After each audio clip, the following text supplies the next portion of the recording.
Hello everyone, welcome to crazy GK trick. Friends, आज हम बात करेंगे फ्यूल प्राइसेस के बारे में।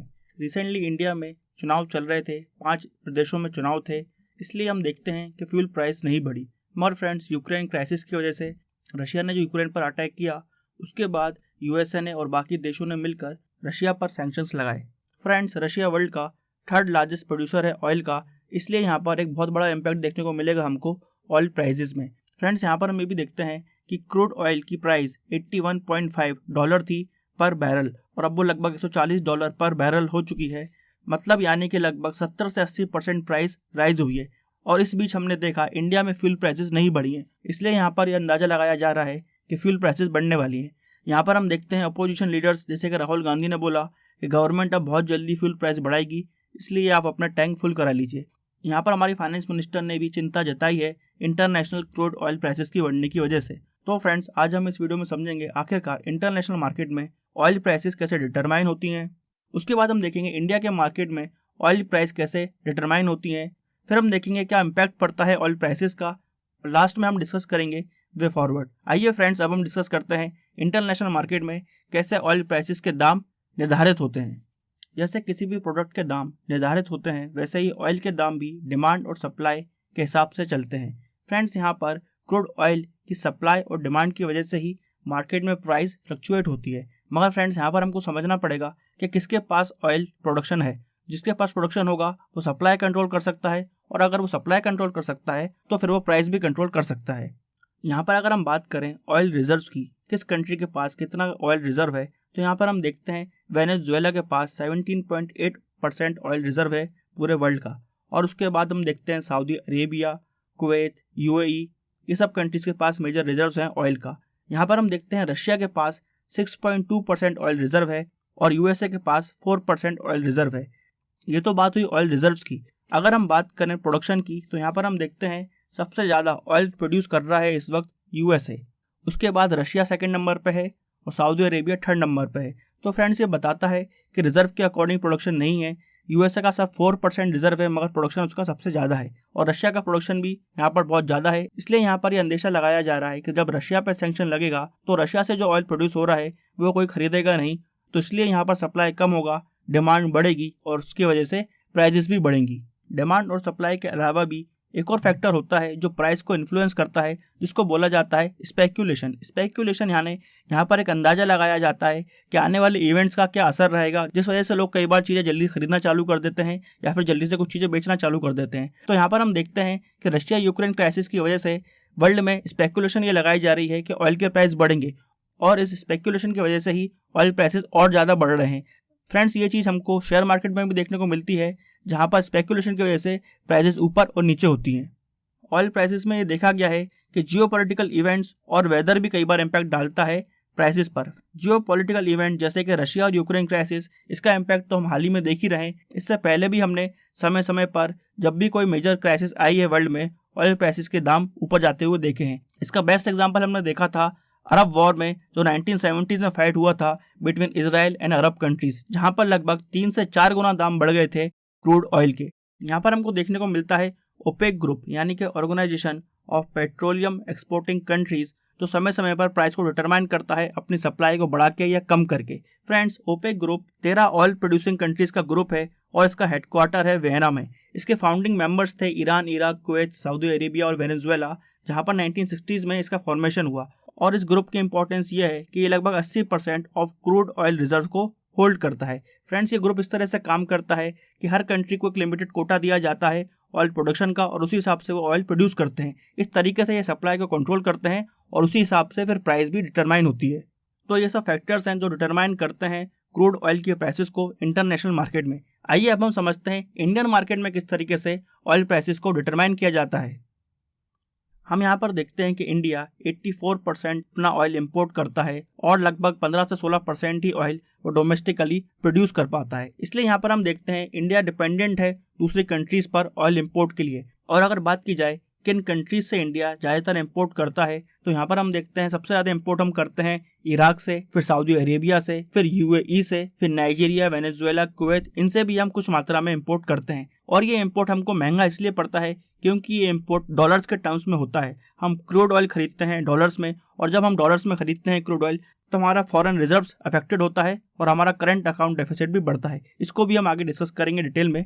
मगर यहाँ पर हमको ये चीज़ नोटिस करना चाहिए कि जिस तरीके से इंटरनेशनल मार्केट में क्रूड ऑयल की प्राइसेस बढ़ी हैं या घटी हैं, उसी तरीके से इंडियन मार्केट में भी फ्यूल की प्राइसेस बढ़ी या घटी नहीं है। इन दोनों प्राइसेस में हमको कुछ डिफरेंस देखने को मिलता है। इसलिए आइए आज हम समझते हैं आखिरकार ये डिफरेंस कैसे आता है। यहाँ पर हम एग्जाम्पल के लिए कंसिडर करते हैं 4 जनवरी 2022। फ्रेंड्स, उस दिन $80 पर बैरल था क्रूड ऑयल का प्राइस, और इंडियन रुपीज़ को डॉलर में कन्वर्ट करने के बाद हमको ये पड़ेगा 5,965 रुपये का। और यहाँ पर हम देखते हैं कि एक बैरल में लगभग 159 लीटर का ऑयल होता है, यानी कि हमको पर लीटर कॉस्ट पड़ी 37.51 रुपीज़। मगर फ्रेंड्स, यहाँ पर दिल्ली में पेट्रोल की कीमत होती है 95.41 रुपीज़ और डीजल की कीमत होती है 86.67 रुपीज़। तो फ्रेंड्स, आइए अब हम समझते हैं जब हमको 37.51 रुपीज़ का ऑयल पड़ा था तो आखिरकार वो हम तक आते आते 95 रुपीज़ का कैसे हुआ। फ्रेंड्स, यहाँ पर हम देखते हैं कि क्रूड ऑयल में OMC कॉस्ट यानी कि ऑपरेशनल मैनेजमेंट कॉस्ट इंक्लूड होती है, जहाँ पर ले जाने आने का खर्चा, रिफाइनिंग का खर्चा, प्रोसेसिंग का खर्चा, ये सब चीज़ें कॉस्ट इंक्लूड होती है, जो लगभग 10 रुपये के आसपास आती है पेट्रोल में और 12 रुपये के आसपास आती है डीजल में। तो फ्रेंड्स, यहाँ पर पूरी प्रोसेसिंग के बाद हमको फ्यूल प्राइस मिलती है 48.21 रुपीज़ पर लीटर पेट्रोल के लिए और 50.09 पर लीटर डीजल के लिए। ये कॉस्ट हुई जो एक कंपनी को पड़ती है फ्यूल की। मगर यहाँ पर फ्रेंड्स फिर हम देखते हैं टैक्सेस लगना चालू होते हैं सेंटर के और स्टेट के। यहाँ पर सेंटर एक्साइज ड्यूटी और रोड सेस लगाता है, जिसकी वजह से 27.9 रुपीज़ ऐड हो जाते हैं पेट्रोल में और 21.8 रुपीज़ ऐड हो जाते हैं। यहाँ पर जो पेट्रोल पंप के डीलर्स हैं उनका कमीशन देखा जाए तो 3.8 रुपीज़ पर लीटर है और डीजल में 2.6 रुपीज़ पर लीटर है। ये थे सेंटर के टैक्सेस और commission of dealers. OMC cost के बाद और सेंटर के टैक्स के बाद हमको देखने को मिलता है कि पेट्रोल अब हो गया है 79.91 रुपीज़ का और डीजल हो गया है 74.49 रुपीज़ का। उसके बाद हम देखते हैं हर स्टेट अपने हिसाब से वैट भी लगाता है। यहाँ पर हम दिल्ली की बात कर रहे हैं। यहाँ पर दिल्ली में वैट लगता है पेट्रोल पर 15.5 रुपीज़ और डीजल पर लगता है 12.18 रुपीज़ पर लीटर, जिसकी वजह से फाइनल प्राइस हमको देखने को मिलती है पेट्रोल की 95.41 रुपीज़ पर लीटर और डीजल की 86.67 रुपीज़ पर लीटर। तो फ्रेंड्स, यहाँ पर हमको देखने को मिलता है कि लगभग 50% से ज़्यादा भी टैक्स लगता है पेट्रोल पर और डीजल पर। यहाँ पर हमको एक बात और नोटिस करना चाहिए कि क्रूड ऑयल की प्राइसेस 2014 से लेके 2020 तक 21 तक लगभग स्टेबल थी। मगर हम इस बीच देखते हैं कि इंडिया में पेट्रोल और डीजल के प्राइस लगातार बढ़ते हैं। फ्रेंड्स, यहाँ पर ऐसा इसलिए देखने को मिला क्योंकि सेंटर ने अपनी एक्साइज ड्यूटी लगभग 3 गुना बढ़ा दी 2014 से लेके 2020 के बीच में। इस टेबल में हम देख सकते हैं कि जो एक्साइज ड्यूटी पेट्रोल पर 9 रुपये 20 पैसे थी, वो अब जनवरी में आते आते 27 रुपये 9 पैसे हो जाती है 2022 में। और सेम चीज़ डीजल के साथ भी देखने को मिलती है, जहाँ पर सिर्फ 3 रुपये 46 पैसा था डीजल पर एक्साइज ड्यूटी, वो लगभग 21.8 पैसा हो जाती है डीजल पर, यानी कि लगभग 7 गुना इंक्रीज हुआ है डीजल पर एक्साइज ड्यूटी। सिमिलरली हमने देखा था कि कुछ स्टेट्स ने वैट की प्राइस बढ़ाई थी, कुछ ने घटाई थी। यहाँ पर अगर हम दिल्ली की बात करें तो दिल्ली ने फिर से 20% के आसपास वैट लेके आ गया है, जो 2014 के लेवल पर था। इसलिए यहाँ पर हम देखते हैं कि ऑपोजिशन का और क्रिटिक्स का कहना है कि इंडिया उन कंट्रीज़ में है जो सबसे ज़्यादा टैक्स लगाती है ऑयल पर। और यहाँ पर इसलिए ये डिमांड की जा रही है कि जब आपने 2014 से लेके 2020 के बीच 21 के बीच तक फ्यूल प्राइसेस कम थी, उसका बेनिफिट जनता को नहीं दिया, तो आज जब फ्यूल प्राइसेस बढ़ रही हैं तो उसका बर्डन भी जनता पर नहीं आना चाहिए। तो फ्रेंड्स, यहाँ पर हम देखते हैं किस तरीके से इंडिया में ऑयल प्राइसेस डिटरमाइन होती हैं। आइए फ्रेंड्स, अब हम समझते हैं क्या इम्पैक्ट होता है ऑयल प्राइसेस का इंडियन इकोनॉमी पर और इंडिया पर। यहाँ पर हम देखते हैं कि ऑयल हर जगह यूज़ आता है। ऑयल के बिना इंडियन इकोनॉमी या कोई भी इकोनॉमी नहीं चल सकती। इसलिए जैसे ही ऑयल प्राइसेस बढ़ते हैं वैसे ही इन्फ्लेशन यानी कि महंगाई भी बढ़ने लगती है। यहाँ पर हमको देखने को मिलेगा जो बेसिक कमोडिटीज़ होती हैं, जो डेली यूज़ की कमोडिटीज़ होती हैं, उनके प्राइसेस बढ़ना चालू हो जाएंगे। सब्जी के दाम बढ़ना चालू हो जाएंगे, जनरल गुड्स के दाम बढ़ना चालू हो जाएंगे, ट्रैवलिंग करने की कॉस्ट बढ़ जाएगी और इसी के साथ हम देखेंगे दूसरी चीज़ों पर भी इनका इम्पैक्ट पड़ेगा और ओवरऑल पूरी महंगाई बढ़ते हुए दिखती है फिर हमको। और जब हाई इन्फ्लेशन होता है, महंगाई बढ़ती है, तो आम आदमी की परचेजिंग पावर, खरीदने की क्षमता कम हो जाती है। इसलिए हम देखते हैं कि डिमांड कम होती है दूसरे गुड्स की नॉन एसेंशियल गुड्स यानी कि ऐसे गुड्स जिनको हम बाद में भी खरीद सकते हैं, यानी कि ऐसे गुड्स जिनकी हमको इमीडिएट जरूरत नहीं होती है उनको लोग फिर बाद में खरीदना चालू करते हैं। जैसे कि महंगे फ़ोन हुए, वॉचेज हुई, टीवी हुए, गैजेट्स हुए, कपड़े हुए, ये सब चीज़ें फिर लोग बाद में खरीदना चालू करते हैं। इस वजह से डिमांड कम हो जाती है इन गुड्स की, और इन गुड्स की डिमांड कम होने की वजह से ओवरऑल इकोनॉमिक ग्रोथ कम होने लगती है।